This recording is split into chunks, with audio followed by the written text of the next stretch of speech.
Well, my first guest this evening is Congressman Mike Pence from the 6th Congressional District of the state of Indiana, and no one is working harder to protect that next generation, not only protecting them from the fiscal burden that's being left by this administration, but also working to make sure they have a chance at life. He's been working and leading the charge on the defunding of organizations that take your tax dollars while they're also involved in the abortion business. Congressman Pence, welcome to the program. Thank you, Tony. Thank you for everything FRC Action does. You all make an enormous difference around the country and especially on Capitol Hill. Well, it's coming down to the wire, Congressman Pence, and you have been waging this battle now for several weeks, well, actually several years, but it's intensified. We're actually seeing an opportunity of success here, which is the first time. You've been waging this for quite some time, but organizations that are receiving federal tax dollars doing abortions at the same time, you're saying enough is enough. I think millions of Americans have come to the place where they've said enough is enough. The largest abortion provider in America should no longer be the largest recipient of federal funding under Title X. According to their own annual report, Planned Parenthood of America, which reported revenues of over $1 billion, said that they had received more than $350 million in that same year in taxpayer funds and grants during a period of time that they performed a record number of abortions, more than 360,000 heartbreaking abortions around the country. I really believe we've never been closer to ending all federal funding to Planned Parenthood of America since Roe v. Wade than we are today. It's been interesting to see the response of Planned Parenthood and those on the left. It's like they've circled the wagons because the federal gravy train for them may be ending. But they have accused the Republicans, and you in particular, of being against women, against women's health. And let me make sure I'm clear on what your measure does, as it's in H.R. 1. Is that it simply says that if you receive Title X funds, right, which is family planning and those sorts of dollars, you can't be in the abortion business too. Is that, I mean, that's essentially what we're trying to do here. Tony, that's exactly what the Pence Amendment does. And Planned Parenthood has spent hundreds of thousands of dollars in slick Madison Avenue television ads and worked the internet pretty hard to try and suggest that the Pence Amendment would deny funding to any Title X clinic. Title X clinics do provide important services in our inner cities to women and children and provide counseling and various forms of medical testing.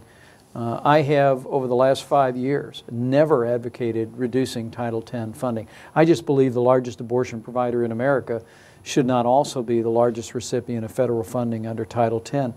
And there's all kinds of reasons for that, but maybe the most telling is that the statistics suggest that if you went into a Title X clinic last year operated by Planned Parenthood, you were 42 times more likely to be referred to have an abortion than to be referred to prenatal services or to adoption services. 42 times. We just simply need to say to organizations and hospitals around the country that are not in the abortion business, we need you to take care of these Title X clinics, as they do in thousands of clinics around the country. But to say to abortion providers, especially the largest abortion provider in the country, if you're going to be in the abortion business, you're not going to receive federal dollars under Title X anymore. And in many cases, they're in the same building. The services are provided in the same building. Well, that's right. And you know, advocates for Planned Parenthood will say, well, Title X funding can't be used to pay for abortions. But I think we all understand that money is fungible, and what Planned Parenthood can use in this office for their Title X clinic frees up some of their other resources to subsidize and promote their abortion services, sometimes in the same building, sometimes just down the hallway. Now, this is just one part of this overall budget debate that's taking place, and I mean, we have potential government slowdown coming the end of this week. But the President and Harry Reid, the Democrats in the Senate, have essentially drawn a line and said, we will not allow Planned Parenthood to lose any federal dollars. So how I read that is that they're willing to shut down the government over a desire to protect tax dollars going to Planned Parenthood. Look, we've got to fund the government for the rest of this year, but we've got to do it in a way that respects our Treasury and respects our values. 240 members of Congress on a bipartisan basis voted to end all federal funding to Planned Parenthood in this legislation. 240 members of Congress. You only need 218 to pass a bill. That lays a foundation that I think represents the will of the American people in this newly minted Republican majority. And I was asked on another program earlier today if I was going to fight to defund Planned Parenthood in the final version of this bill. And I said, look, the American people deserve a victory for their values in this legislation. Yes. We deserve a victory for the Treasury.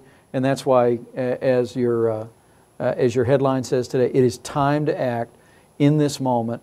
Everyone within the sound of our voice should let their elected representatives in Washington, D.C. know that they want to see us once and for all end all federal funding to Planned Parenthood of America. We can do it. We can do it before the Easter break. And we know from back during the health care debates, over 70% of Americans are opposed to their tax dollars going to fund abortion. All right, we're coming down to a critical moment here in Washington, D.C. What should people be doing in terms of communicating to their elected officials? What should they be telling them? As you know, like you, I'm a man of prayer, so I would encourage people to pray. These are values battles that are that go to the very heart of this nation.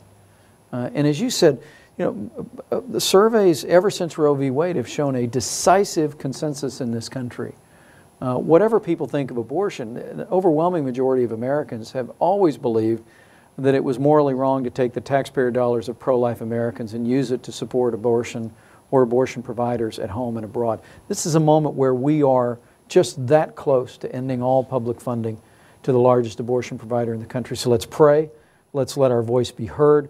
People should encourage their neighbors to do likewise. We can win a great, great victory for life and a great victory for taxpayers in this legislation in the next few weeks. I think it's absolutely critical, folks, that your voice be heard this week, because Planned Parenthood is one of the biggest groups on the left that makes its way on taxpayer dollars. And if they are defunded, if it's the beginning of a process, a domino effect. And I believe we can finally get government so it's not working at cross purposes with most American families. I just truly believe, you know, one of my heroes is William Wilberforce from the 19th century in England.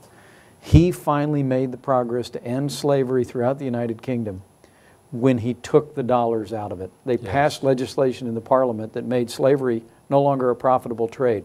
We've got to get taxpayer dollars out of the abortion trade in America. By denying all federal funding to Planned Parenthood of America, we will take a giant step toward ending taxpayer subsidy of the abortion trade in this country. And I think in so doing, we'll lay a foundation to put the sanctity of life back at the center of American law. Congressman Pence, thanks for coming by tonight, and proud to call you a friend. Thanks. Thank you, Tony. Proud to call you a friend. Thanks for FRC Action.